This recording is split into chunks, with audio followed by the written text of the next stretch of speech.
Well, Toyabe Indian Health Project press release notes very pleased to announce the completion of the new Bishop Clinic that's located at 250 CV Lane. New clinic will house almost all of the Toyabe Health Project Bishop services under one roof. The project's dialysis unit will stay in its current location on 2 Sioux Lane and will experience no disruptions in service. Press release notes services are moving to the new clinic, should be completed by March 13th. Now, said Nancy Fong, family nurse practitioner and medical director at Toyabe Indian Health Project, quote, "The new clinic will allow Toyabe to expand our primary care services in a larger, beautiful healing space. We're also looking to collaborate with regional specialists such as cardiology and nephrology to bring those services to a convenient location for our patients. We are excited to be bringing optometry to our clinic and hope to expand services to eventually include physical therapy and other specialty services," end quote. Press release notes the new clinic will have 45% more examination rooms, allowing the necessary space for the Toyabe Indian Health Project services to expand and grow.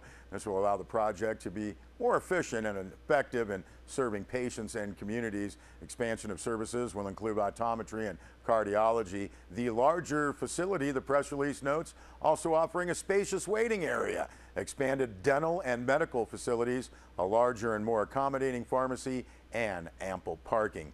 Now, said Toyabe Indian Health Project CEO David Lent, quote, "The new clinic building allows us to expand services and better serve our patients and community. We will have a large meeting space for community gatherings where we will be hosting our second annual health fair Saturday, March 25th. After all services are moved in, phase 2 of the new facility will include a healing garden on the east side of the building, providing a place of soothing refuge for our patients, families, and staff."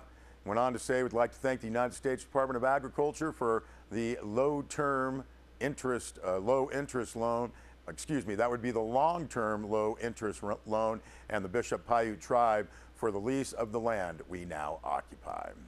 Most up-to-date information can be found on Toyabe's website, that's toyabe.us, or you can follow the Toyabe Indian Health Project on Facebook for announcements and information. Grand opening celebration being planned for this spring.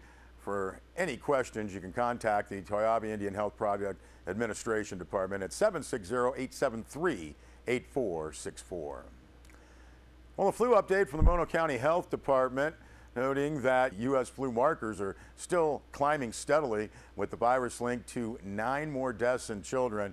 The United States Center for Disease Control and Prevention said in its weekly update last Friday.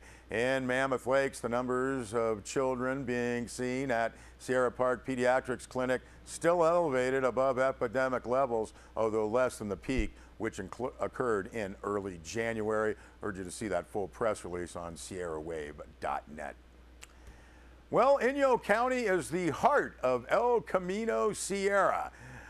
Stretching from Inyo County to Round Valley, the little pet project of County Administrator Kevin Corincio, and Inyo County is restoring both the El Camino Sierra name and the, quote, "romanticism that it provokes in wanderers and adventure seekers," end quote. Now, we'll talk more about that in future broadcasts, but businesses and individuals who would like more information, be part of the El Camino Sierra, contact Darcy Ellis at dellis@inyocounty.us. Now, coincidentally enough, this Saturday at the Eastern California Museum in Independence, there will be a history program and book signing event with local authors, Owens Valley residents, and our pals David and Gail Woodruff, introducing their new Eastern Sierra history book, Tales Along El Camino Sierra.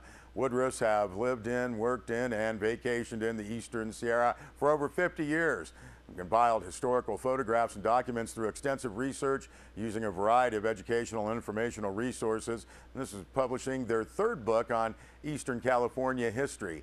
El Camino Sierra, press release notes, was the name first given to the original Highway 395 in Inyo and Mono counties in 1910, intent on getting their share of the first state highway construction bond measure.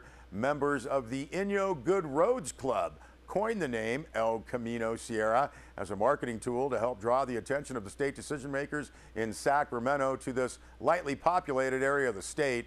Their tireless and effective promotional efforts even brought the first sitting governor of the state of California to Inyo and Mono. Now the history program book signing event again, Eastern California Museum in Independence this Saturday from 2 until 4 p.m. See the press release on sierrawave.net.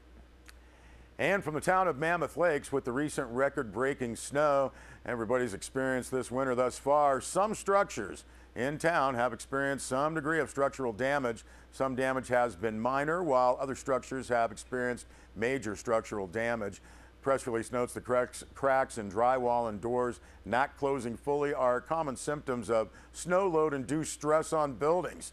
While this may at first appear to be alarming, these signs are normal even in average snow years, and your building is likely very structurally sound. However, should you see broken or fractured structural members such as roof rafters and beams, and we've heard a few of those, or deformed roof or wall surfaces, you're asked to report that damage right away to the Mammoth Lakes Building Division. That phone number is 760-937-5939. 937-5939. Also contact the Mammoth Lakes Fire Protection District at 760-934-2300. Press release notes it's highly recommended that roofs that have snow be cleared off in order to reduce the stress on the structure, even if all of the snow and ice cannot be removed. Removing at least the top half to 2/3 of the roof's snow pack is very beneficial. And again, that full press release, as well as contact numbers for businesses and their phone numbers, posted on our website, sierrawave.net.